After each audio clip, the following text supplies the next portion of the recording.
Hey you guys, welcome back to What's the 504. I'm your host, Christy B. So I wanted to get on here today to talk more shit about this coronavirus. I am just so tired. It's just everywhere. It's all over the TV. I can't get away from it. And I'm just trying to figure out what the overall end game is going to be with this. President Trump has waited too goddamn long to act, and this shit is spreading very rapidly.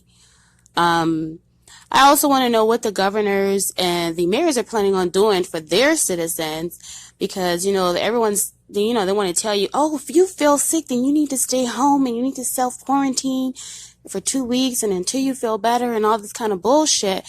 But it's like, are they going to compensate people for having to stay home? Are they going to give them the money that they're losing from not being at work? I mean, everybody doesn't have PTO time and sick time. Not all jobs offer that. Or even if they do offer it, maybe you've already used up your time. You don't have enough time to cover you for no 2 goddamn weeks. My next question is, what are y'all going to do about food and supplies for people? Like, the shelves are fucking empty. Everywhere you go, there's no paper towels. There's no toilet paper. There's no water. Like, what the fuck are you guys going to do about that? Hell, I went to Walmart. I'm thinking I got a great idea. I'm going to stock up on some ramen noodles. And I get there, all the ramen noodles are gone. All the single bags of ramen noodles, the case of ramen noodles, the little ones that come in the little containers that you can microwave. All that shit was fucking cleared out. So, like, what are you going to do for your citizens? That's what I want to fucking know. And they want to tell you, stock up on groceries. Oh, you need at least 2 to 3 weeks of groceries and this and that, because it's going to be, mandatory for you to stay home. And, schools are shutting down. Everything is shutting down and shit, right? So then my next question is, who's going to pay for those fucking groceries? Like, telling people to stock up on groceries, let's think about this realistically. The average person works from check to check here in America, okay? I believe the figure is like 70% of Americans work from like fucking check to check. Okay. So you're saying that people need to stock up 2 to 3 weeks, possibly a full 30 days on groceries. Now let's think about this. In a normal situation, your children are at school all day. So the school is feeding them. So really you only have to worry about maybe dinner and some snacks during the week. And then of course on the weekends, you're probably cooking or taking them out, whatever. Okay. But now you're saying if people have to stay home all fucking day, okay?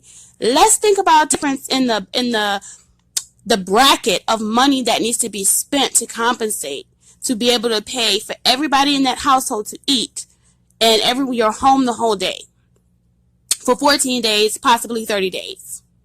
What is the government going to do to assist with that?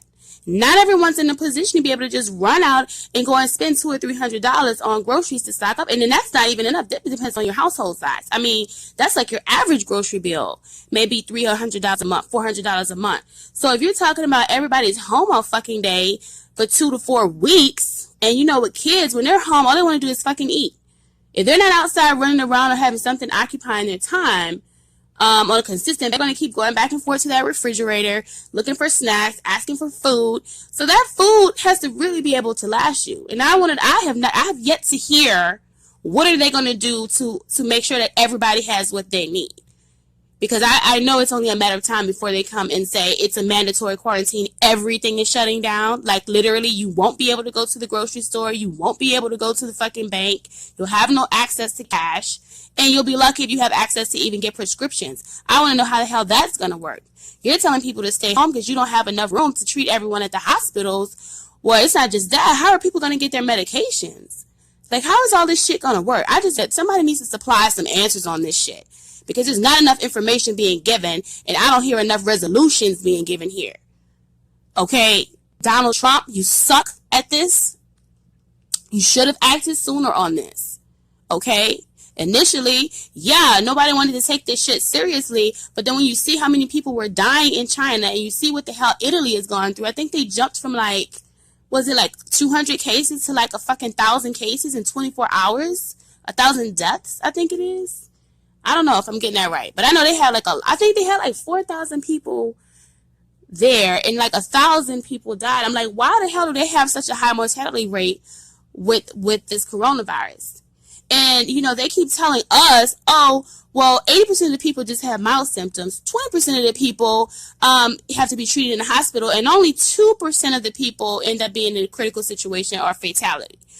What they're not explaining is if only 80% of the people are getting mild symptoms, why are we having to shut down everything? We didn't even do this for the H1N1 flu. I don't even know if they declared a pandemic at that time, but we didn't even do that for that. So what is different about this virus that they're requiring us to do this? I don't think that they're giving us accurate figures. I think that they're sugarcoating this shit. For y'all to shut down all this stuff, sports, NBA, MLB, Coachella, Wendy Williams then shut down her show. Like for it to be going this far to the point that celebrities are having to actually stop working and shit, this is a serious situation. And I'm hearing like in Italy they had like the worst mortality rate so far for coronavirus, but I'm not really hearing the specific details we need to be hearing about it here in the States. Why would we do all this? Yes, you want to reduce the spread, but y'all didn't do this for the H1N1. So what's it about this one if we haven't even had nearly as many deaths, supposedly? That's why I'm questioning this shit. Maybe they're lying to us about the deaths on this. And then now they're reporting that young people are actually starting to get this, whereas before they were saying young people weren't being affected by this. So I just have a lot of questions. I need somebody to give me some fucking answers, okay? Somebody needs to give some answers and some realistic resolutions for the average person that's working that doesn't have a fat savings account to be talking about stockpiling on food and shit, and doesn't have, with the shelves and stuff clearing out, there's not much there left that we can stock up on. Maybe canned goods. But that's about it. And why are we having to stockpile on water? Are y'all planning on cutting the water off? That's another question. So many questions, you guys. Comment below. Let me know what's your opinion. Or give me some information. Maybe I missed some information here. But I just have a lot of questions. Okay? So you guys have a good night. Thank you for checking out my channel. Hit the thumbs up. Please subscribe. I'm trying to grow my following. So I'm a new channel. But I have a lot of opinions to give, as you can see. Be safe with this coronavirus and peace. Have a good night. Bye.